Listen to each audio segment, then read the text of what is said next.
chaque année. Oui. Et donc, un des rares d'ailleurs. C'est autant de perspectives de développement, de carrière qu'on peut proposer aux jeunes dans une entreprise en croissance. Mais ça, vous pensez qu'ils le savent au moment où ils postulent? Ils le font les yeux grands ouverts ou bien ils le découvrent au fur et à mesure? Bon bah écoutez, je pense que L'Oréal est assez connu mondialement, son succès économique et sa santé financière sont régulièrement rappelés, et donc nous bénéficions d'un fort potentiel de notoriété. Il y a un pouvoir d'attraction grâce à cela. Absolument. Vous recevez combien de candidatures par an? Alors mondialement, nous recevons 1 million de candidatures. Ah oui. Et pour la France? En France, 50 000. D'accord, donc il faut une logistique, j'imagine, très lourde pour gérer tout ça? Il faut une logistique très lourde, il faut des systèmes d'information très perfectionnés, puisque maintenant, on peut évidemment faire acte de candidature en ligne, et chaque candidat reçoit une réponse. Ce sont un peu des soucis de privilégiés, d'entreprises privilégiées qui n'ont pas de mal à recruter. Vous pouvez nous donner un exemple pour un entretien? Combien de candidatures avez-vous reçues? Alors, en général, il y a toujours le rapport de 1 à 10, c'est-à-dire que pour 100 candidatures, on fait passer 10 entretiens, et pour 10 entretiens, on recrute une personne. D'accord, on voit un peu... c'est à peu près la proportion qu'on retrouve mondialement. La sélectivité que vous avez. Alors, je voudrais aborder la question de l'impact du business sur vos recrutements. Aujourd'hui, les marchés émergents représentent pour L'Oréal 40% de votre business, ce qui est plus que vos marchés traditionnels. Est-ce que vous recrutez donc désormais davantage sur les marchés émergents? Est-ce que c'est ce qu'il faut comprendre? Alors, nous continuons évidemment à recruter en France, puisque la France reste un pays important pour nous. Mais effectivement, comme vous l'avez souligné, les pays émergents représentent aujourd'hui 40% de notre chiffre d'affaires. C'est la première source de croissance pour le groupe.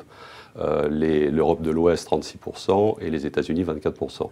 Donc, effectivement, notre ambition est de recruter des talents, notamment pour les pays émergents, puisque c'est là que notre croissance va se faire de façon la plus importante dans les années qui viennent. Et donc, vous pensez recruter combien pour l'ensemble de ces pays émergents, de ces nouveaux marchés? Alors, on sait probablement que nos effectifs dans ces pays émergents vont doubler dans les 10 ans qui viennent. Donc ça vous donne une idée de l'ambition que l'on a en matière de recrutement. On rappelle les effectifs du groupe aujourd'hui? Alors les effectifs du groupe sont de 69 000 personnes. En 2010, ils étaient de 67 000. Ils sont grosso modo stables en Europe de l'Ouest et en Amérique du Nord. Et évidemment, toute la croissance des effectifs vient des pays émergents. Et donc doublement d'ici 10 ans. 10 ans, absolument. Est-ce que c'est aussi facile de recruter pour vous dans ces pays émergents qu'ici ou qu'en Europe de l'Ouest, aux États-Unis? Est-ce que c'est aussi facile? Alors c'est moins facile évidemment, puisque notre notoriété est moins forte, que nos affaires sont plus récentes. Donc ce que l'on fait d'ailleurs sur l'ensemble de ces pays, c'est que nous déterminons avec l'aide d'un consultant extérieur une cartographie du marché de l'emploi. On essaye de comprendre où sont nos cibles, quelles sont les attentes des jeunes dans ces pays-là, et comment nous pourrions arriver à les séduire. Alors je voudrais comprendre, est-ce que quand on postule chez L'Oréal aujourd'hui, il faut s'attendre à un moment de sa carrière à aller travailler dans un pays émergent? Oui, et c'est d'ailleurs ce qui fait une des sources d'attractivité de L'Oréal, force d'attraction de L'Oréal, c'est que nous proposons des carrières internationales.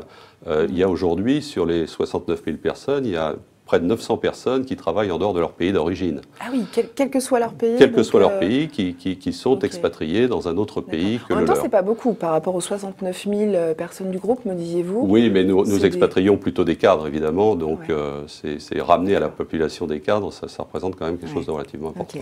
Alors en France, on arrive sur les recrutements en France. Combien est-ce que vous en prévoyez cette année? Alors nous avons recruté l'année dernière près de 600 personnes, et nous envisageons d'en recruter autour de 500, enfin à peu près le même niveau cette année. D'accord, donc ça veut dire que votre croissance va continuer, hein, vous estimez que... voilà, d'ailleurs la France marche bien pour nos produits cosmétiques, le marché est en légère croissance et nous gagnons des parts de marché, donc il y a là aussi de nouveaux consommateurs. Est-ce que ce sont des vraies créations d'emplois ou est-ce que c'est dû au turnover, ces 600 Alors le turnover est très faible chez L'Oréal, puisque en France il est de moins de 5%. Nous avons eu l'année dernière à peu près 500 départs. Et dans ces départs, il y a à peu près un tiers de démission, un tiers de licenciement ou de rupture conventionnelle et un tiers de départ à la retraite. Donc le turnover est très faible. Maintenant, pour répondre à votre question, ce recrutement se fait dans tous les métiers. Oui. Il y a des créations, justement. Alors, il y a des créations, effectivement, puisqu'il y a des métiers qui se développent fortement, des nouveaux métiers qui apparaissent, comme le digital, bien sûr, le e-commerce, le category management au niveau commercial. Et puis, comme notre siège est en France, on a un certain nombre de fonctions corporate qui se développent, qui sont liées à le développement de la responsabilité sociale de l'entreprise, de l'éthique, de la diversité, des compensation et benefits au niveau mondial, enfin plein de fonctions qui sont créées. Pour le digital, ça a beaucoup intéressé nos internautes. Vous recrutez en France quand vous recherchez des experts dans le digital? Alors, on recrute en France, on recrute des débutants, mais on recrute aussi évidemment des expérimentés. Mais on recrute aussi beaucoup à l'international. J'étais aux États-Unis la semaine dernière et nous avons recruté dans les 2 dernières années 80 experts digital. Uniquement pour les États-Unis. Donc Et c'était pour les États-Unis? C'était pour les États-Unis. Non, c'est pour les États-Unis. Alors vous êtes, donc L'Oréal, s'est donné les moyens d'être un bon élève, mais si vous étiez, vous, Jérôme Tixier, DRH d'une PME, est-ce que vous pensez que vous pourriez mettre en place toutes ces actions auprès des jeunes, comme vous le faites chez L'Oréal?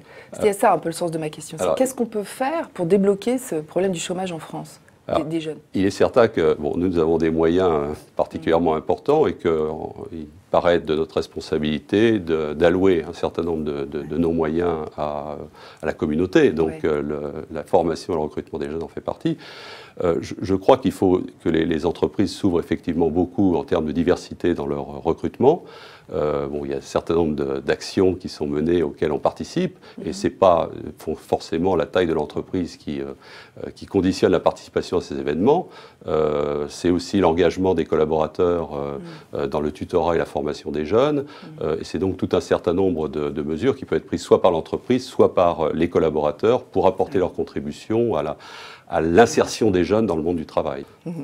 Alors, je voudrais vous apostropher sur le slogan d'une de vos marques. On est d'accord, ce n'est pas le slogan du groupe parce que je le vaux bien. Est-ce qu'il est détourné par les candidats? Est-ce qu'il est utilisé par les candidats? Non, pas vraiment. Même dans les lettres de motivation, vous n'avez pas Alors, il y a de temps en temps un petit trait d'humour, mais c'est très rare. Il était fait pour les consommateurs. Il est tellement passé dans le langage commun, si vous voulez. Totalement, dès qu'on dit qu'on accueille... Ça paraît très banal de nous dire ça, on recherche les aspérités. Donc, en même temps, ce slogan, je trouve qu'il pousse à la survalorisation du moi.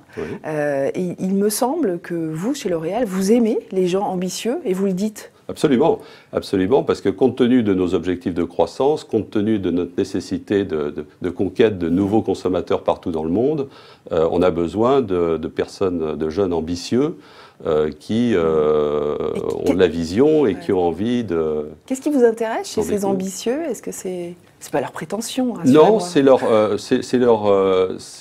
d'abord leur flexibilité, leur dimension entrepreneuriale, leur créativité, leur audace, leur engagement et puis leur ouverture internationale. Ouais. Message passé. Je pense que les candidats auront entendu. Je veux dire, est-ce que chez L'Oréal, aujourd'hui, vous pourriez recruter un beau talent comme ça, sans qu'il y ait de poste à pourvoir? Ah oui, tout à fait. D'ailleurs, notre politique de recrutement est extrêmement ouverte puisqu'on a un réseau de recruteurs qui est très régulièrement dans les campus. Nous avons passé un certain nombre de partenariats avec plusieurs institutions académiques, notamment des universités d'ailleurs, à travers le programme Phoenix. Et ça nous permet d'avoir contact avec beaucoup de jeunes. Et comme nous avons un système de pépinière, en interne, nous avons la possibilité de recruter des jeunes, même si nous n'avons pas immédiatement un poste à pourvoir. Jérôme Tixier, merci beaucoup d'avoir répondu à nos questions. Et on se retrouve dans une semaine avec un nouvel invité et fatalement un autre regard sur l'actualité de l'emploi.